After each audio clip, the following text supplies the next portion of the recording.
മാതാ അമൃതാനന്ദമയി മഠത്തിന്റെ വിവിധ കേന്ദ്രങ്ങളിൽ യോഗാ ദിനാചരണം നടന്നു. സന്യാസി ശ്രേഷ്ഠരും യോഗ ട്രെയിനർമാരും യോഗ പരിശീലനം നൽകി.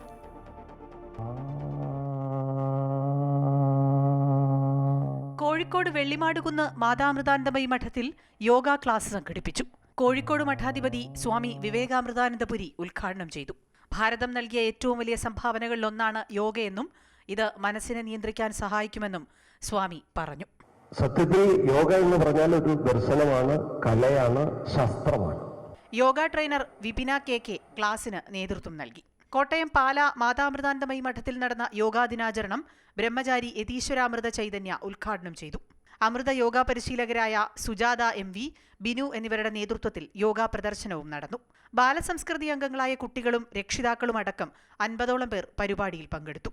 മലപ്പുറം എടപ്പാൾ കുറ്റിപ്പാല ആശ്രമത്തിലും യോഗാ പരിശീലനവും പ്രദർശനവും സംഘടിപ്പിച്ചു. യോഗാ ആചാര്യർ ശ്രീജേഷ് പള്ളിപ്പുറത്തിന്റെ നേതൃത്വത്തിലായിരുന്നു പരിശീലനം. മഠാധിപതി സ്വാമിനി അതുല്യാമൃതപ്രാണ മുഖ്യപ്രഭാഷണം നടത്തി. അയുധ് തിരുവല്ലയും തിരുവല്ല അമൃത വിദ്യാലയവും സംയുക്തമായാണ് തിരുവല്ല മഠത്തിൽ യോഗാ ദിനം ആചരിച്ചത്.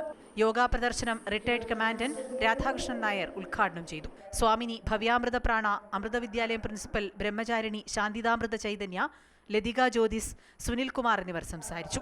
അയുധ് പ്രവർത്തകരും അമൃത വിദ്യാലയത്തിലെ വിദ്യാർത്ഥികളും ചേർന്ന് യോഗാ പ്രദർശനം നടത്തി. പന്തളം അമൃത വിദ്യാലയത്തിൽ വിപുലമായ പരിപാടികളാണ് സംഘടിപ്പിച്ചത്.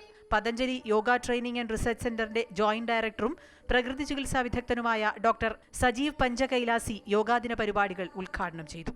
യോഗയുടെ പ്രാധാന്യത്തെക്കുറിച്ചും നിത്യജീവിതത്തിൽ യോഗയുടെ സ്വാധീനത്തെക്കുറിച്ചും അദ്ദേഹം സംസാരിച്ചു. School principal Brahmacharini Abhivandyamrita Chaitanya, school academic coordinator Jayashree Sarath എന്നിവർ സംസാരിച്ചു. LKG മുതൽ +2 വരെയുള്ള വിദ്യാർത്ഥികൾ യോഗാ പരിശീലനത്തിൽ പങ്കെടുത്തു. കോഴിക്കോട് വെള്ളിമാടുകുന്ന് അമൃത വിദ്യാലയത്തിലും യോഗാ ദിനം ആചരിച്ചു. സജീവൻ കല്യാലത്തിന്റെ നേതൃത്വത്തിലാണ് കുട്ടികൾക്കായി യോഗാ ക്ലാസ് സംഘടിപ്പിച്ചത്. വിവിധ ബ്യൂറോകൾക്കൊപ്പം ന്യൂസ് ഡെസ്ക് അമൃത TV.